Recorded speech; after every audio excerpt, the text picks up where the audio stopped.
2019 का जब लोकसभा चुनाव आया था तो राहुल गांधी कांग्रेस के अध्यक्ष थे। ऐसी बुरी दुर्गति हुई थी कांग्रेस की। फिर राहुल गांधी कांग्रेस के आला कमान में, जिसके राहुल गांधी सदस्य थे, उनकी मां आला कमान में थी, उनकी बहन आला कमान में थी, इन सबके बीच में भी बड़ा झंझट हुआ। स्थिति हुई कि राहुल गांधी ने अध्यक्ष पद से त्यागपत्र दे दिया और अपने त्यागपत्र में शर्त भी रखी कि गांधी परिवार का कोई व्यक्ति अध्यक्ष नहीं बनेगा। और बाद में क्या हुआ कि कांग्रेस लंबे अरसे तक अध्यक्ष विहीन बनी रही और कांग्रेस का ग्राफ और नीचे जाता रहा। तो उस वक्त हम कल्पना भी नहीं कर सकते थे कि राहुल गांधी आज जिस मुकाम पर खड़े हुए हैं, ऐसा मुकाम भी कभी उनके लिए आएगा। उस वक्त हम लोगों के लिए कल्पना करना भी मुश्किल है। राहुल गांधी की प्रशंसक भी दिन रात इस बात को लेकर अफसोस करते रहते थे, टीवी मंचों के ऊपर झींकते रहते थे कि पता नहीं कांग्रेस को क्या हो गया है और कब ये बात ठीक होगी। लेकिन आज स्थिति यह है कि राहुल गांधी एक चमकदार मुकाम पर हैं। प्रश्न ये है कि यहां से वे कहां जाएंगे, उनका भविष्य पथ क्या होगा।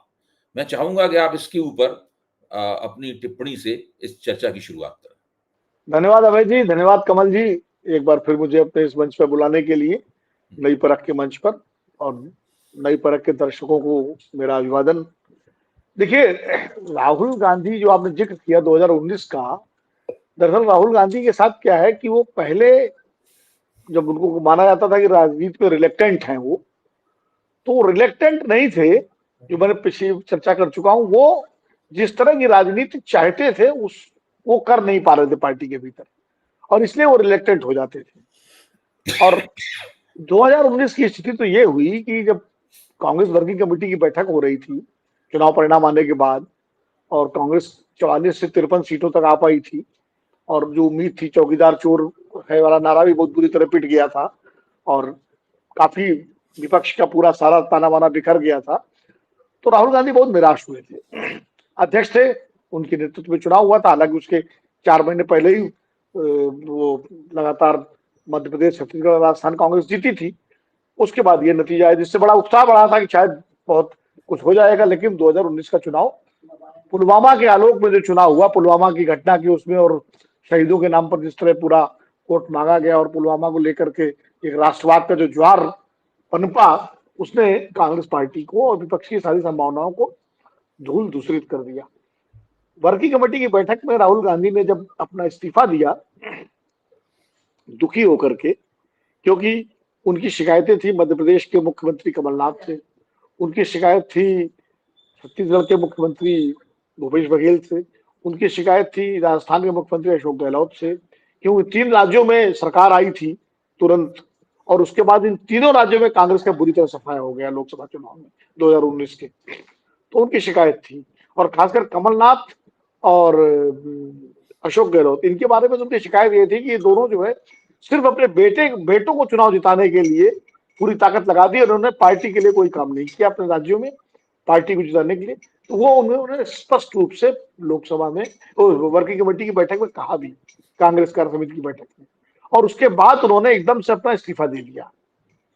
उत्तेजना में कहिए या योजनाबद्ध तरीके से, जो भी था, दुखी थे वो। लेकिन आश्चर्य की बात थी अभय जी और कमल जी कि उस इस्तीफे के समर्थन में एक भी कार्यकारिणी सदस्य का, कार्य समिति के सदस्य का इस्तीफा नहीं आया। अगर राहुल जी इस्तीफा दे रहे हैं तो चलो मैं भी इस्तीफा दे दूं, एक भी व्यक्ति का। सब बैठे रहे, बस थोड़ा सा ये हुआ या औपचारिकता निभाई गई कि नहीं इस्तीफा मत दीजिए, इस्तीफा मत दीजिए, लेकिन उसके बाद उस पर ज्यादा जोर भी नहीं दिया गया। और ऐसा लग रहा था जैसे कांग्रेस के नेता ये मान रहे हो कि चलो छुट्टी मिली राहुल गांधी से, अच्छा हुआ इन्होंने इस्तीफा दे दिया, वो भाव था एकदम। और उससे राहुल गांधी के अंदर बहुत जबरदस्त क्षोभ उत्पन्न हुआ कि इस पार्टी के लिए मैं मतलब नात एक कर रहा हूं और इसका हाल ये है। और खुद प्रियंका गांधी ने इस बात को कहा था कि मेरे भाई ने जब इस्तीफा दिया तो किसी ने भी उनके समर्थन में कोई आगे नहीं आया, और सारी जिम्मेदारी हार की राहुल गांधी के सिर पे डाल दी गई। पार्टी के भीतर भी, पार्टी के बाहर भी, मीडिया में, सोशल मीडिया में, हर जगह कि राहुल गांधी फ्लॉप हो गए, राहुल गांधी का किस्सा जो है राजनीति में खत्म हो गया। लेकिन राहुल गांधी हम रुके नहीं थे। राहुल गांधी ने उसके बाद मंथन किया। एक तो उन्होंने, जो पिछली कार्यक्रम हम चर्चा कर चुके हैं, आपने भी कहा कि उन्होंने एक शर्त रख दी कि न मैं बनूंगा न मेरे परिवार का कोई बनेगा, बाकी पार्टी तय करे किसको बनाना किसको नहीं बनाना। उसके बाद वो चले गए। अपनी शर्त पर कायम रहे, अपनी जिद पर कायम रहे और उन्होंने सोनिया जी को कार्यवाहक अध्यक्ष बनाया गया। बाकी उन्होंने खुद भी नहीं बने और बनने भी नहीं दिया, और बाद में मल्लिकार्जुन खड़गे चुनाव के जरिए बने 2-2.5 साल बाद, वो हम लोगों के सामने है। लेकिन उसी बीच राहुल गांधी ने भारत जोड़ो यात्रा की योजना बना ली थी। ये बहुत ऐसी बात बता रहा हूं जो कोई जानता नहीं है। उसी दौर में जो उनके अवसाद का या विनोद जी, इसी में एक बात और बता दीजिए कि जी राहुल गांधी ने जो भारत जोड़ो यात्रा की योजना बनाई, तो ये विचार केवल उनके दिमाग में ही पैदा हुआ है या उनके कोई विशेष सलाहकार भी थे जिन्होंने उनके सामने ये बात रखी, या पूरे इस रणनीति को बनाने का पूरा परिप्रेक्ष्य क्या था उनके दिमाग में? हाँ, देखिए जितनी मुझे जानकारी है उतना मैं बता सकता हूँ बहुत, हाँ। क्योंकि मेरी उनके कुछ नजदीकी लोगों से उस दौरान बात होती थी लगातार, जब ये माहौल था और बड़ा निराशा का दौर था, खासकर राहुल गांधी के कार्यकर्ताओं में। उनके कार्यकर्ता मतलब पार्टी के भीतर तो लोग जो उनके समर्थक थे तो निराश थे ही। उनकी जो टीम थी, टीम राहुल जिसको कहते हैं, उनके साथ रहने वाले लोग, उस सबके बीच निराशा का दौर था। कुछ राहुल गांधी भी एक अवसाद और शोक से थे। उनको लगता था कि उनका जो इतना ईमानदारी से उन्होंने मेहनत की थी उसको लोगों ने खारिज कर दिया। उसी दौरान वो लगातार कुछ लोगों से चर्चा कर रहे थे, अपने करीबी लोगों से, और फिर उन्होंने, अब उनके बीच में विचार कहां से आया, किसने सलाह दी, तो मैं एकदम बिल्कुल किसी व्यक्ति का नाम नहीं बता सकता, लेकिन ये राय उभरी उसी बीच में राहुल गांधी के बिल्कुल करीबी लोगों के बीच से, और शायद राहुल गांधी को ही समझ में आया होगा, क्योंकि इस बीच राहुल गांधी ने गांधी जी को थोड़ा पढ़ा था। एक आपको बता दें, गांधी को उन्होंने इस दौरान थोड़ा पढ़ा था, और तभी उनको, क्योंकि गांधी जी जिस तरह रेलगाड़ी से निकले थे देश देखने के लिए, तो उनको ये समझ में आ गया कि हमको पहले इस देश को समझना पड़ेगा और इस देश को की जनता से सीधे बात करनी पड़ेगी।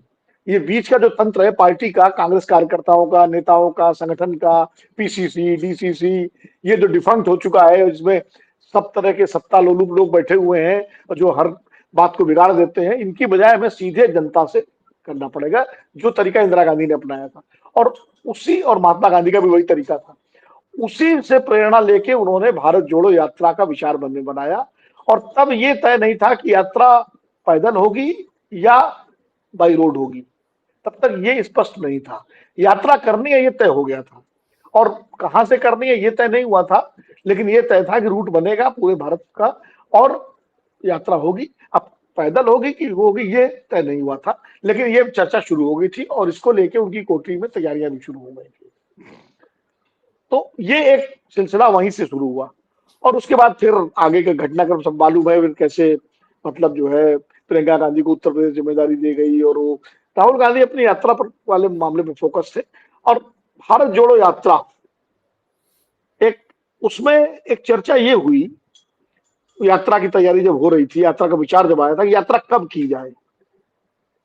कुछ लोगों की राय थी, एक दो लोगों की कि तुरंत की जाए, जनता का नब टटोला है, जनता क्यों नहीं साथ दिया। लेकिन कुछ लोगों ने कहा कि अभी करने कोई फायदा नहीं, क्योंकि अभी तो पार्टी हारी है चुनाव, और जब हारी है और माहौल पार्टी के खिलाफ है, ऐसे में यात्रा फ्लॉप हो जाएगी, लोग आएंगे नहीं। अभी तो भारतीय जनता पार्टी का, नरेंद्र मोदी जी का ग्राफ बहुत ऊपर है, चढ़ा हुआ है, तो ऐसे में यात्रा थोड़ा कांग्रेस को कुछ सफलता मिले, थोड़ा एक वो हो और इनका ग्राफ थोड़ा सा सेटल हो, डाउन हो, उस दौरान यात्रा का मतलब होगा। और ये भी हुआ कि अभी अगर यात्रा होगी तो उसका फायदा कुछ नहीं होगा, चुनाव तो होंगे 2024 में, तो 4 साल बाद जब चुनाव होंगे तो तब तक तो यात्रा का असर खत्म हो जाएगा। तो यही उस फिर विचार बना कि लोकसभा चुनाव से थोड़ा पहले यात्रा की जाए 2023 में, और इसीलिए वो यात्रा फिर आगे चल के, और तब राहुल गांधी ने पैदल यात्रा का फैसला अकेला राहुल गांधी का था कि मैं पैदल चलूंगा। ज्यादातर लोगों की राय ये थी कि जैसे अडवाणी जी ने रथ यात्रा की थी, ऐसे रथ यात्रा होनी चाहिए, एक रथ बनाया जाए, कार से राहुल गांधी बैठे उसमें और उससे चलें। लेकिन ये राहुल गांधी का अपना फैसला था कि मैं पैदल चलूंगा। बहुत लोगों को उम्मीद नहीं थी कि पैदल चल पाएंगे कि नहीं चल पाएंगे, कितना चलेंगे, इतना लंबा 4000 किलोमीटर जो है कश्मीर से, कन्याकुमारी से कश्मीर तक जो है चलना संभव होगा, और कहीं रास्ते में ऐसा ना हो कि पैर खराब हो जाए, क्योंकि पहले उनको घुटनों की प्रॉब्लम भी थोड़ी सी हुई थी, तो हो जाए फिर रात यात्रा बीच में छोड़नी पड़े तब तो सारी हंसी हो जाएगी, बहुत बुरा हाल मतलब वो हो जाएगा। लेकिन वो आत्मविश्वास उनके अंदर था कि उन्होंने कहा कि मैं पैदल चलूंगा और पैदल ही चलूंगा, ये हाइब्रिड यात्रा नहीं होगी। और वही 20-25 किलोमीटर का उनका टारगेट था रोज का चलने का, उन्होंने पूरा प्लान आउट किया और वो भारतीय जोड़ो यात्रा हुई। और मुद्दे भी उस समय हो गए, क्योंकि जिस वक्त देश के अंदर माहौल था उसने उसको सपोर्ट किया, और वो सारा हम लोगों को मालूम है, उसमें विस्तार जाने की जरूरत नहीं है। और भारत जोड़ो यात्रा के बाद से ही राहुल गांधी का जो टर्न अराउंड हुआ, उनके व्यक्तित्व का, उनकी राजनीति का, उनके शैली का, हर चीज का, और उसका नतीजा हमारे सामने है। अब क्या है, अगर हम उनके व्यक्तित्व को लेके बात करें, कि इससे 2-3 बातें जो पिछली बार भी मैंने चर्चा की थी अपने पहले एपिसोड में, जब मैंने कहा था कि वो जो काम लेते हैं उसको आखिर तक पूरा करने का उनका स्वभाव है, और वो वही काम करते हैं जो उनको सौंपा जाता है। अब उन्होंने एक तरह से राजनीति के काफी सारी चीजें उनको समझ में आ गई। ये अलग बात है कि राजनीति में जो छल प्रपंच है उससे तो अभी भी वो दूर है। अब वो थोड़ा इन सब चीजों के पक्ष में नहीं रहते कि पार्टियों को तोड़ा जाए, सरकारें गिराई जाए, ये किया जाए, वो किया जाए। वो सीधे जनता जोड़ने की बात करते हैं। लेकिन अब ऐसा भी नहीं है कि अब पहले एकदम जिससे परहेज था उनको इन चीजों से, अब वो कहते हैं कि ठीक है, अगर कोई व्यवहारिकता में जरूरत है कुछ करने की तो वो किया जा सकता है, लेकिन इतना नहीं, इतना नीचे मत गिरिए कि राजनीति की जो प्रॉपर्टी है, जो नैतिकता है, या जो कुछ लोकलाज है, वो खत्म हो जाए।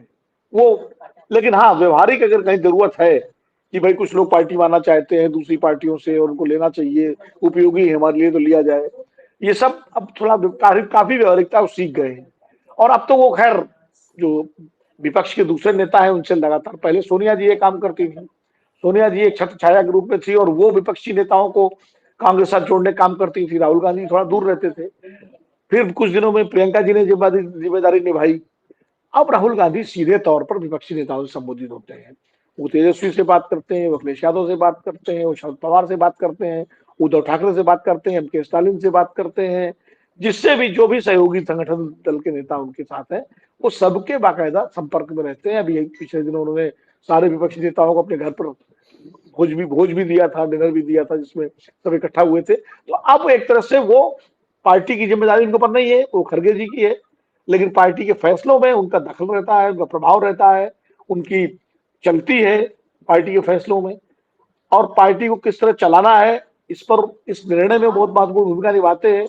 लेकिन ये भी है कि खड़गे जी को भी महत्व मिलता है, ऐसा नहीं कि खड़गे जी को महत्व न मिलता हो, लेकिन ओवरऑल राहुल गांधी की ही चलती है। और वो, क्योंकि अब भले वो पार्टी के अध्यक्ष ना हो, लेकिन पार्टी को आगे ले जाने की जिम्मेदारी उनकी है। मुद्दे उन्होंने तय कर लिए हैं, जैसे ये वोट चोरी, वोट अधिकार वाला मुद्दा उन्होंने अभी तक प्राइम मुद्दा बना लिया है, बाकी मुद्दे इसके साथ क्लब करेंगे। लेकिन अब वो इस यात्रा को लेकर के बिहार के बाद आगे भी बढ़ेंगे, ऐसी मेरी जानकारी है, जैसा जो उनके नजदीकी लोग हैं वो बताते हैं। अब इसमें एक बात दिमाग में आती है कि जिस वक्त राहुल गांधी यात्रा कर रहे थे, उस वक्त राष्ट्रीय स्वयंसेवक संघ भी उनकी इस यात्रा की जो निरंतरता थी और उनकी जो एक रचनात्मक जिद थी उनकी कि भाई ये यात्रा में करनी है, उससे प्रभावित हुआ था। वहां से भी राहुल गांधी की तरफ कुछ इस तरह के कुछ नरम किस्म की बातें उधर से की जाने लगी थी। यहाँ तक कि भारतीय जनता पार्टी के कुछ नेता, कुछ महासचिव भी निजी बातचीत में कहते थे कि भाई इतना चल रहा है बंदा, इसने कुछ ना कुछ उसमें खास बात है। और तो आपको क्या लगता है कि कांग्रेस के भीतर इस यात्रा के प्रति या इस यात्रा को किस तरीके से देखा जा रहा था? क्योंकि मुझे नहीं लगता कि कांग्रेस के जो पुराने जमे हुए नेता थे वो आज भी राहुल गांधी के उभार के प्रति सहज हैं। देखिए, ये बिल्कुल आप सही कह रहे हैं, राहुल गांधी को लेकर तो जमे हुए नेता हमेशा सहज रहे। अब वो इसीलिए राहुल गांधी के सामने समस्याएं आती थी कि जब भी वो कुछ फैसला लेते थे तो जमे जमाए नेता अपने तरीके से उस फैसले में रोड़ा अटकाने की कोशिश करते थे, और जब उनको लगता था उनकी नहीं चल रही है तो सोनिया जी के पास पहुंच जाते थे, और सोनिया जी से एक वो डिक्टेट लेकर के आ जाते थे। और सोनिया जी जब आ जाती थी तो फिर राहुल गांधी अपने को असहाय पाते थे। वो स्थिति अब खत्म हो चुकी है। अब सोनिया जी ने तो अपने को बिल्कुल बैक सीट बिठा दिया है। अब अगर कोई जाता भी है उनके पास तो वो सीधे कहती है आप खड़गे जी से बात करिए या राहुल जी से बात करिए। अब वो कुछ भी किसी नेता को फोन उठा करके कहने नहीं कहती है कि ऐसा करो, ये करो, वो करो। वो ये तो बिल्कुल तय है। वो आप मिलने गए, मिलिए, गुलदस्ता दीजिए, नमस्ते करिए, चाय पीजिए, जो भी शिष्टाचार है, और अपनी बात करके चले जाइए। तो अब वो तो असहिष्णुता वाले जो नेता है वो या तो अब नेपथ्य में चले गए, या पार्टी से बाहर हो गए, या जो है वो फॉरेन लाइन है, वो अब राहुल गांधी के बिल्कुल उस पे है। वो उनके अंदर वो नहीं है कि राहुल गांधी का विरोध कर सके। कई बार वो असहज होते हैं, असहमत होते हैं राहुल गांधी के कुछ कदमों से, कुछ बातों से, लेकिन वो कुछ असंतोष व्यक्त करने की स्थिति में है नहीं, जो पहले लोग बोल देते थे, आप याद करिए। तो एक तो ये है। दूसरी बात ये है कि यात्रा को लेकर के बड़ा उहापोह था पहले, और खासकर जो बड़े नेता थे वो इस पक्ष में नहीं थे कि पैदल हो, तो चाहते थे ये रथ यात्रा हो जाए, घूम घाम के और अपना खत्म करें, शौक पूरा कर लें अपना, और होना हवाना कुछ है नहीं बिना मतलब में। इस तरह के भाव था उनके अंदर, होना हवाना कुछ है नहीं, ये शौक भी पूरा कर लें, ये भी करके देख लें। लेकिन राहुल गांधी ने जिद करके कहा मैं पैदल चलूंगा, और पैदल चले, और उस यात्रा का इम्पैक्ट हम सबने देखा, देशव्यापी हुआ। संघ की जो बात आप कर रहे हैं वो बड़ी दिलचस्प बात यह है कि संघ के कुछ, जब राहुल गांधी, क्योंकि उन्होंने एक लाइन ले रखी है, वो गांधी वर्सेस गोडसे वाली लाइन पर बिल्कुल एकदम एडमेंट है। पहले तो गांधी वर्सेस सावरकर करते थे, लेकिन सावरकर को उन्होंने थोड़ा सा पीछे इसलिए कर दिया कि महाराष्ट्र की जो खासकर शिवसेना के साथ जो गठबंधन है, और उसमें थोड़ा सा दिक्कत हो जाती है। एक दो बार दिक्कत हुई भी, जब उन्होंने सावरकर पर हमला किया तो उद्धव ठाकरे और शिवसेना शायद महसूस हुई, तो अब उन्होंने सावरकर को थोड़ा पीछे कर दिया है। सावरकर पर ज्यादा नहीं बोलते, अब वो गांधी वर्सेस गोडसे, कि एक गोडसे की विचारधारा है, एक गांधी की विचारधारा है, और संघ को वो गोडसे के साथ जोड़ देते हैं। इसको लेके उन पर कई अदालतों मुकदमे भी चल रहे हैं, जो गांधी जी की हत्या को लेकर उन्होंने संघ पर जिम्मेदारी डाली। लेकिन तो संघ के कुछ नेताओं ने, कुछ जो उदार किस्म के या नरम किस्म के नेता हैं पुराने, उन्होंने कुछ प्रयास किया, जो उस दौर में थोड़ा मोदी सरकार से नाराज भी थे। उन्होंने कोशिश की कि राहुल गांधी थोड़ा सा संघ के साथ संवाद में आ जाए, और हम लोग बैक डोर से कुछ उनकी मदद करें। और वो जो है, ये मतलब मैं नहीं कह रहा कि संघ के नेतृत्व की तरफ से हुआ होगा, कुछ इंडिविजुअल किस्म के लोग अपने स्तर से वो दावा करते रहे थे कि भाई ऐसा कर सकते हैं, लेकिन उसको उनको राहुल गांधी, जो मैसेज फिलर्स भेजे गए राहुल गांधी के पास। नहीं, मैं एक इसी में मेरा एक सवाल है कि आजकल जी, ये अशोक गहलोत, कमलनाथ, दिग्विजय सिंह, भूपेश बघेल, ये सब लोग कहाँ हैं, क्या कर रहे हैं ये लोग? क्योंकि इन लोगों का नाम तो बिल्कुल सुनाई ही नहीं देता है। ऐसा लगता है अभी अशोक गहलोत की खबर आई थी कि वो राहुल गांधी की जो वोटर अधिकार यात्रा है उसमें दिखाई पड़े। बाकी लोग तो, बाकी लोगों का तो दूर दूर तक अता पता नहीं है। कमलनाथ ने एक बार भाजपा में जाने की कोशिश भी की थी अपने बेटे के साथ में, जो कि उनका चला नहीं मामला, फिर वो दोबारा फिर कांग्रेस में आ गए। तो अभी क्या कर रहे हैं ये लोग? ये सब फॉल इन लाइन है विद राहुल गांधी। दिग्विजय सिंह भी पटना पटना गए थे हम्म, अभी, तो वोटर अधिकार जो आखिरी दिन जो मार्च हुआ था 1 सितंबर को, हम्म, उसमें दिग्विजय सिंह जी भी गए थे, अशोक गहलोत भी गए थे, कमलनाथ नहीं दिखाई पड़े। कमलनाथ तो एक तरह से अब आप ये मान के चल सकते हैं कि पैसिव मोड में है हम्म, वो। एक तो एक्सपोज हो गए बुरी तरह से, कि उनके नेतृत्व में जिस तरह हारी कांग्रेस 2023 में मध्य प्रदेश में बुरी तरह से, वो एक्सपोज हुए। और उसके बाद जो बीजेपी में जाने की उनकी चर्चा इतनी ज्यादा हो गई कि उन्होंने, उनके बेटे ने ट्विटर हैंडल से अपना जो है सब हटा लिया, और उनके बारे में पूरा दिल्ली तक आ गए, बैठ गए, तो उससे उनका जो है मामला, विश्वास की बहुत कमी हो गई, और राहुल गांधी उनकी परवाह करते भी नहीं है। ये जरूर है कि मध्य प्रदेश में जो जिला अध्यक्ष बनाए गए हैं उसमें कुछ लोगों को उन्होंने अपने छिंदवाड़ा वगैरह में कुछ लोगों को बनवाने में कामयाबी पाई है, लेकिन अब वो पूरी तरह से, जैसे जीतू पटवारी वहाँ जो प्रदेश अध्यक्ष हैं, शुरू में इन लोगों ने बड़ा असहयोग किया उनसे, लेकिन अब जीतू पटवारी के साथ सहयोग करने के अलावा उनके पास कोई चारा नहीं है। अशोक गहलोत की स्थिति ये है कि अशोक गहलोत अभी राजस्थान में हाथ पैर तो मार ही रहे हैं थोड़ा वो, लेकिन अभी वो, मतलब अब मैं कह सकता हूं कि कमलनाथ की तुलना में ज्यादा भरोसे में है राहुल गांधी के यहाँ। क्योंकि अशोक गहलोत, राजस्थान में भी कांग्रेस हारी चुनाव, लेकिन राजस्थान में कांग्रेस का प्रदर्शन खराब नहीं रहा। 70 सीटें कांग्रेस फिर भी जीती सरकार रहते हुए, जबकि आमतौर पर इतिहास ये रहा है कांग्रेस जब हारी है तो बुरी तरह हारी है, 20-22 सीटों पर आके अटक गई है।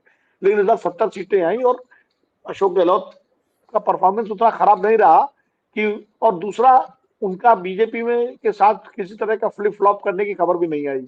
हाँ, सचिन पायलट के साथ उनका एक अंतर्द्वंद है, एक विरोधाभास है, एक दिक्कत है, वो अभी भी बरकरार है। वो उसमें आपस में बयानबाजी तो नहीं है, झगड़ा झंझट तो नहीं है, लेकिन वो दूरियां दोनों के बीच बनी हुई है। वो फैसला तो कांग्रेस पार्टी को करना है कि राजस्थान में अब अगला जो है चुनाव जब होगा 2028 में, तो किसके नेतृत्व में लड़ेगी पार्टी, सचिन पायलट के नेतृत्व में या अशोक गहलोत के नेतृत्व में, ये तो तय करना है।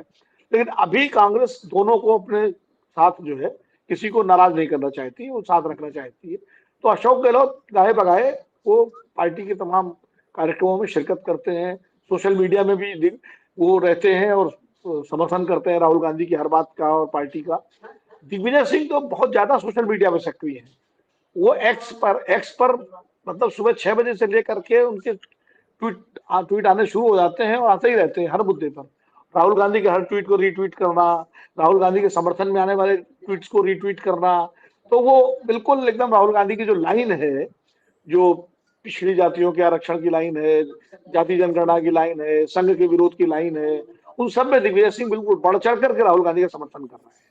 तो अब और उन्होंने भी उनके बेटे को भी गुना का वहां का जिलाध्यक्ष बना दिया गया है। तो वो सब है। तो और कोई तो बड़े नेता है कोई उस तरह से, गुलाम नबी आजाद बाहर ही चले गए, आनंद शर्मा वो भी अब बिल्कुल पार्टी नेतृत्व के सामने है, मनीष तिवारी, सारे लोग, शशि थरूर जैसे लोग हैं, थोड़ा बहुत केरल की पॉलिटिक्स को लेकर के अपना अलग सुर उनका रहता है, लेकिन अब कितने दिनों का सुर अलग रहेगा क्या रहेगा, उनका कोई बहुत ज्यादा राष्ट्रीय स्तर पर एक परसेप्शन के लेवल पे जरूर है, लेकिन वो नहीं है कि कोई बहुत उनकी वो ऐसी फॉलोइंग हो। तो मुझे लगता है कि कमोबेश पार्टी के भीतर राहुल गांधी के नेतृत्व को कोई गंभीर बड़ी चुनौती नहीं है, तो कमल पहले आप बीच बीच में होती थी। जी कमल। विनोद सर, जैसे आपने शुरू में ये कहा कि राहुल गांधी की जो एक रिएक्टेंट पॉलिटिशियन की छवि थी उससे वो बाहर निकले हैं, लेकिन अभी भी आमतौर पर एक छवि है कि ये जो शातिरपना करने की बात अमित शाह के भीतर है राजनीतिक रूप से, वो राहुल गांधी के बस की बात नहीं है। वो लोगों के बीच जा सकते हैं, घूम सकते हैं, अच्छी बातें कर सकते हैं, एक आइडियलिस्ट हैं। तो एक कुशल राजनेता के लिए ये सब चीजें जरूरी होती हैं। आपकी बातों से लगा कि आप मान रहे हैं कि राहुल गांधी इस दिशा में भी आगे बढ़ रहे हैं, लेकिन क्या कुछ ऐसे उदाहरण हैं जिससे ऐसा लगे कि हाँ, राहुल गांधी ने इस तरह की राजनीति के भीतर भी एक महारत हासिल कर ली है? नहीं देखिए, उतना तो जो राजनीतिक शातिरपना जिसको आप कह रहे हैं, जिसको आजकल मीडिया में चाणक्य कहा जाता है, हम और अभय जी बैठते हैं चैनलों पर तो चाणक्य की चर्चा करते हैं, तो वो राहुल गांधी उस हद तक तो अभी नहीं ऐसा कुछ कर रहे हैं। लेकिन ये जरूर है कि अब वो, पहली बात जो उनका एक आइसोलेशन था अपने अपोजिशन के लीडर्स के साथ, संवादहीनता जो थी वो उन्होंने खत्म कर दी है। पहली बात तो ये है। अब आप देखिए कि महाराष्ट्र में उद्धव ठाकरे के साथ उनका निरंतर संवाद रहता है, जबकि शिवसेना कई मामलों में असहज हो जाती है, लेकिन राहुल गांधी उसको संभाल लेते हैं। शरद पवार के साथ भी उनका रहता है। अभी सरकार बनाने या गिराने वाली स्थिति कहीं कुछ आई नहीं है किसी तरह की। अभी तो सरकारें जो हैं कांग्रेस की, वो बची रहे वही बड़ी चुनौती है, और वो बची हुई है तो कम से कम अगर बची हुई है तो वो भी एक कांग्रेस पार्टी की नेतृत्व की सफलता है। अब जैसे कर्नाटक में डीके शिवकुमार और सिद्धारमैया के बीच में जिस तरह की तनातनी चलती रहती है, लेकिन कुल मिलाकर के बाद में उनको एक साथ करके और ले आना, ये भी, इसको भी आप मान सकते हैं कि उनके हाथ मिलवाने का काम भी राहुल जी करते हैं। तो ये कुछ चीजें हैं जिससे लगता है कि अब थोड़ा व्यवहारिक राजनीति जो है वो, उसमें वो उन्होंने काफी कुछ अपने को सीखा है। पहले एक आइडियलिस्ट से ज्यादा वो एक वो था कि मैं, मुझे झंझट में नहीं पड़ना है, मैं क्यों पढ़ूं झंझट में। अब जैसे ज्योतिरादित्य सिंधिया जब पार्टी छोड़ रहे थे, जा रहे थे, कोशिश अगर राहुल गांधी करते, इंटरवीन करते, कमलनाथ को थोड़ा दबाते और थोड़ा ज्योतिरादित्य सिंधिया के जो कंसर्न थे एड्रेस करते, तो शायद वो रुक जाता। लेकिन उन्होंने बिल्कुल अपने को उस वक्त कहा कि मुझसे क्या मतलब है, कमलनाथ जाने, वो सोनिया जी पार्टी अध्यक्ष है वो जाने, और जो है बाकी लोग जाने, दिग्विजय सिंह जाने, मुझसे क्या मतलब है। उन्होंने बिल्कुल उस पर कोई ध्यान ही नहीं दिया। अब उस तरह गलती, उस तरह की बात नहीं करते हैं। अब अगर कहीं कुछ होता है तो तुरंत वो इंटरवीन करते हैं, संपर्क करते हैं। तो ये चीजें हैं। अभी केंद्र वाली सत्ता तो है नहीं कि जोड़ तोड़ और सरकारें गिराना और बनाना, वो वाली स्थिति तो है सी अभी। तो वो न उनके पास वो केंद्र की सरकार है, न एजेंसियां हैं, न उनके पास कोई साधन संपन्नता वैसी है। तो वो क्योंकि सामने केंद्र में दूसरी सरकार है, तो वो तो अभी नहीं कर सकते हैं। लेकिन हाँ, ये तो है कि अगर जैसे अब लोकसभा चुनाव 2024 से पहले आप देखिए किस तरह से कई लोगों को कांग्रेस में शामिल किया गया। हरियाणा में चौधरी वीरेंद्र सिंह आए, राजस्थान में वो बीजेपी ने जिनको टिकट नहीं दिया वो लोग आए, कई लोग इस तरह से अलग अलग राज्यों में आए। तो वो सब चीजें जो है उसमें राहुल गांधी ने अपने को बहुत इम्प्रूव किया है, वो सब व्यवहारिक राजनीति में चलते हुए।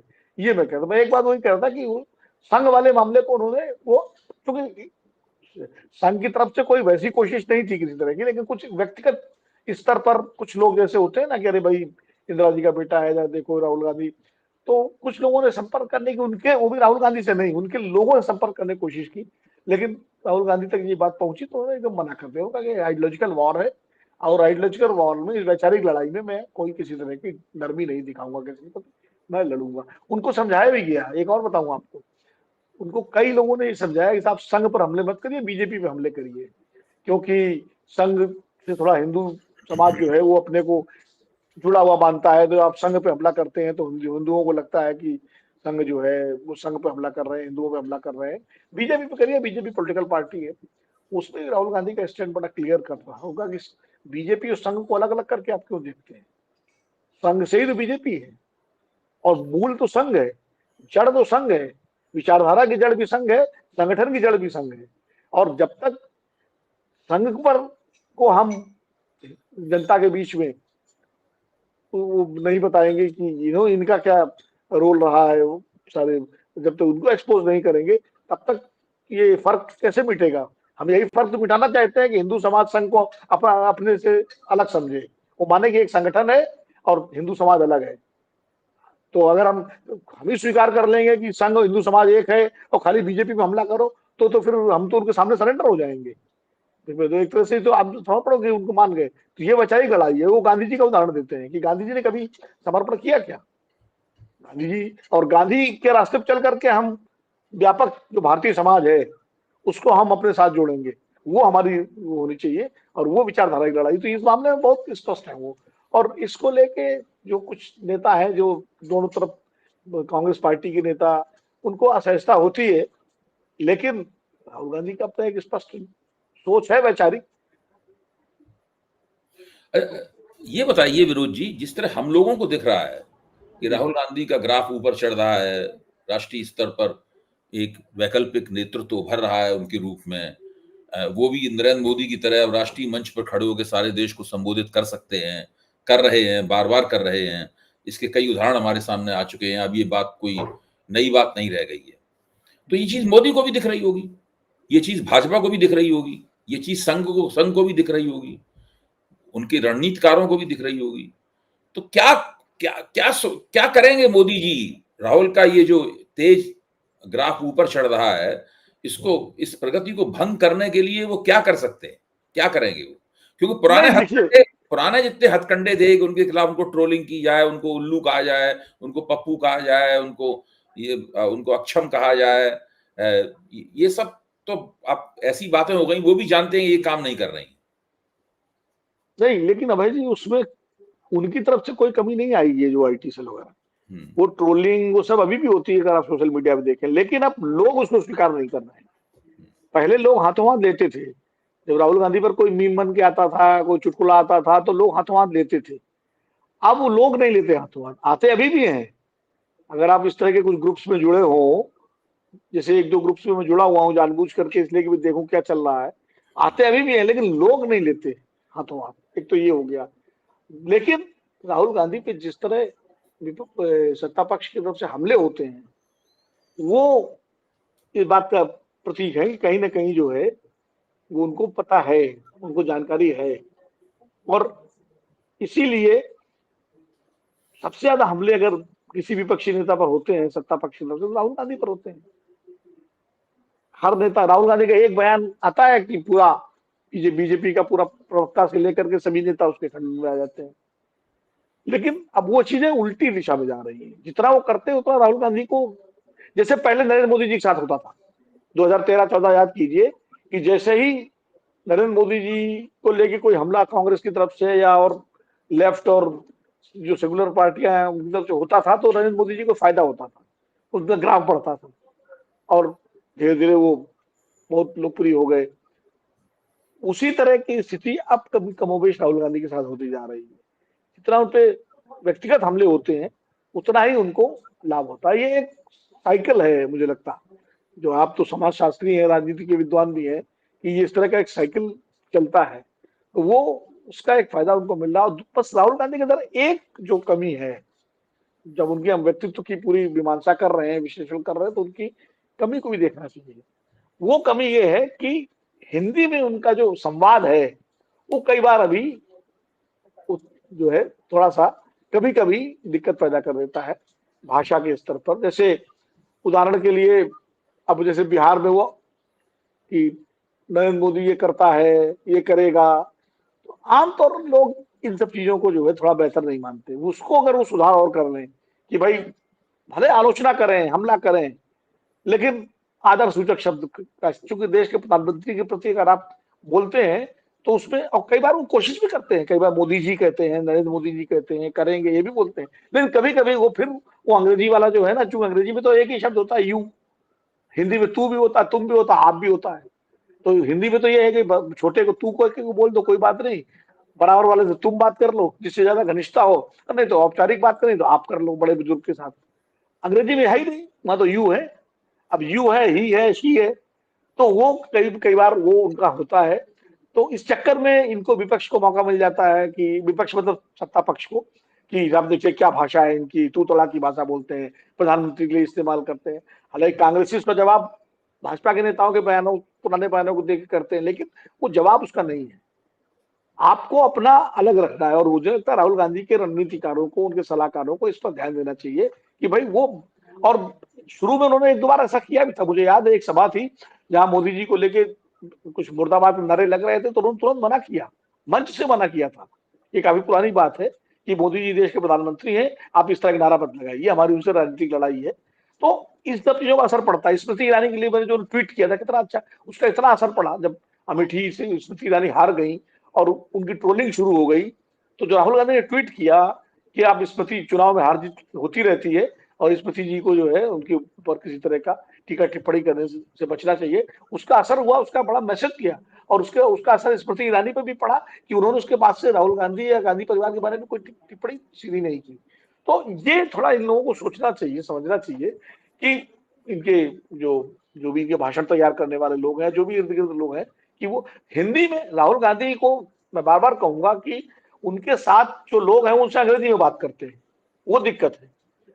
उनके साथ दो चार लोग ऐसे होने चाहिए जो उनसे हिंदी में बात करें, देशज भाषा में बात करें, देसी मुहावरों में बात करें, तो उनको ज्यादा और बेहतर संवाद, उनका जो है स्थिति बनेगी, संप्रेषण की स्थिति, कम्युनिकेशन की स्किल उनका और डेवलप होगा। इंदिरा जी के साथ यही लाभ था कि वो खुद बहुत अच्छी अंग्रेजी बोलती थी, लेकिन उनके साथ में हिंदी बोलने वाले लोग रहते थे। सोनिया जी को भी अगर हिंदी में उनको महारत हासिल हुई, तो जनार्दन द्विवेदी जी, उदयन शर्मा, रत्नाकर त्रिपाठी, तमाम सारे ऐसे लोग थे जो उनसे हिंदी में संवाद करते थे। और इसीलिए आज अगर कभी आप सोनिया जी से मिले, आप अगर अंग्रेजी में बोलेंगे और उन्हें पता लगेगा कि अभय दुबे जी इटावा से आए, तो आपसे हिंदी में जवाब देंगे। ये मेरा अपना व्यक्तिगत अनुभव है खुद। तो ये राहुल गांधी के जो है, उनको थोड़ा, जैसे प्रियंका जी की हिंदी का संवाद शैली है, वो बहुत प्रभावशाली है, वो प्रभावित करती है लोगों को। राहुल गांधी के भाषण में कंटेंट बहुत होता है, फोर्स होता है, सब कुछ होता है। थोड़ा अगर वो भाषा को और सहज कर ले, तो मुझे काफी लोगों में सुधार आया। ऐसा नहीं, पहले से बहुत सुधार है वो। अब वो पॉज भी देते हैं, रुकते भी हैं, डायरेक्ट बात भी करते हैं, सीधे लोगों से सवाल ही पूछते हैं। तो थोड़ा उसमें और अगर इम्प्रूवमेंट कर लेंगे, तो मुझे लगता है और बेहतर एक राजनेता के रूप में जिस तरह उनका उभार हो रहा है, और उसमें चार चांद लग जाएंगे, तो ऐसा करेंगे। ये उनको लोगों को थोड़ा सोचना चाहिए। हाँ, बहुत बहुत बढ़िया विनोद जी। कमल जी, आज की ये चर्चा काफी विचारोत्तेजक रही और काफी सारी नई जानकारियां मिली। विनोद जी को इसके लिए बहुत बहुत धन्यवाद। कार्यक्रम को समाप्त करने से पहले मैं सभी दर्शकों से कहूंगा कि अगर वे अभी तक नई परख चैनल के साथ नियमित रूप से नहीं जुड़े हैं और उन्होंने इसे सब्सक्राइब नहीं किया है, तो इसे सब्सक्राइब करें, हमारे कार्यक्रमों को देखें, अपनी टिप्पणियां दें, अपने दोस्तों और मित्रों को भी इस चैनल के बारे में बताएं। आप दोनों लोगों का बहुत बहुत धन्यवाद। नमस्कार।